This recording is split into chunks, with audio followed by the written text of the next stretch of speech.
Hi everyone, this is Firdaus from New Entity. Today we have a special guest, Abdurrahman from ARLC, Abdurrahman Law Corporation.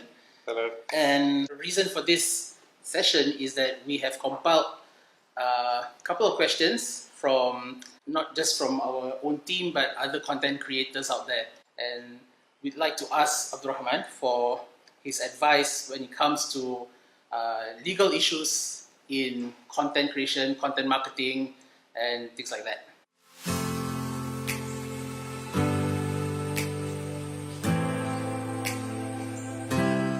First one that I'd like to ask is about the logo.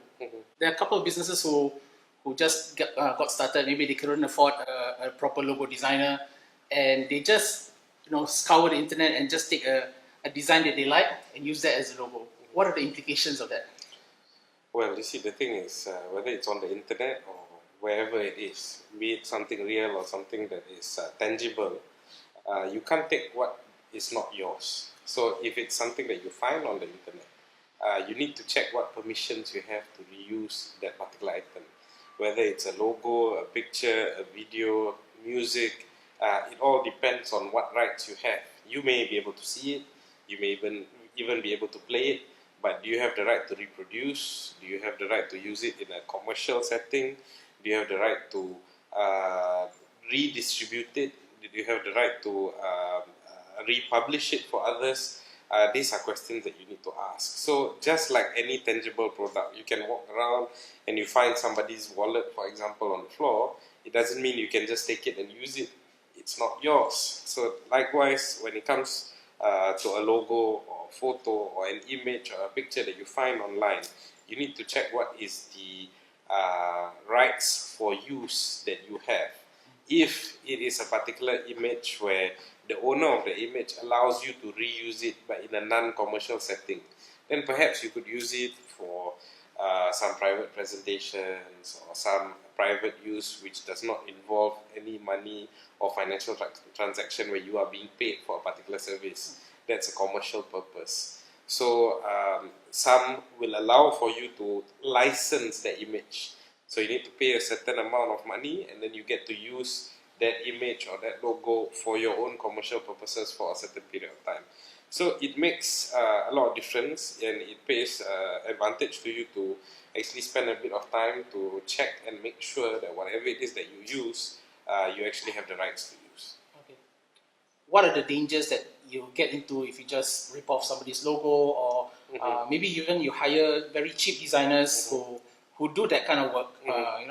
So what are the repercussions? Okay, you see, this is not something that's uncommon. In fact, I've had clients who use web designers who use images from big title names such as Getty Images, for example, and they don't pay for the license, and the end user, the client, is the one that suffers because they get slapped with a lawsuit, they get slapped with a claim for contravention of the license, the use of the image, and sometimes you have clients who are big companies, and even the smallest lawsuit can affect their credit rating, can affect their existence as a company. So it doesn't make sense to subject yourself to such inconveniences. Always important to just check and make sure that whatever you use and whatever service providers you use get images that they are properly licensed to use. Now, as a good practice, when you engage third parties, for example, if you engage a web designer, you might want to include in the contract a clause to say that the web designer or the graphic designer undertakes to ensure that every single photograph, image, or creative product that he uses on your website is actually properly licensed, and he undertakes to provide you with all of the necessary licensing at the handing over stage of the project. Okay, so that kind of clause is something the business owner or the client should look out for in the agreement. In engaging a web designer. Okay. Yep. Some of our clients are concerned about once they've got that logo, they wanted to trademark it or make it into a sort of intellectual property that no one else can copy it. Maybe can you explain a bit more on what is trademarking, what is intellectual property? Well, trademarking is a process that you can go through where you protect a particular mark, a logo, or design, or a particular description that is synonymous with your business. So it is something that when you hear, you know this is definitely this person's business or this person's company. So for example, a common example would be the Apple logo, right, with the bite that is synonymous with Apple computers. If you see the golden arches, for example, that's synonymous with McDonald's. So those are trademarks which are, or rather logos which are trademarked and synonymous to the business. So if you are running a business and you are a business where you have a service and third parties, consumers come and use your services, and you have a logo or you have marks in your business, it could be even a slogan, for example, which people can identify as being a part of your business, you might want to trademark it to protect it so that no other company can use a similar design, a similar logo to try and sell similar services to anyone else. So you block off and you protect the trademark for your business, for your line of work.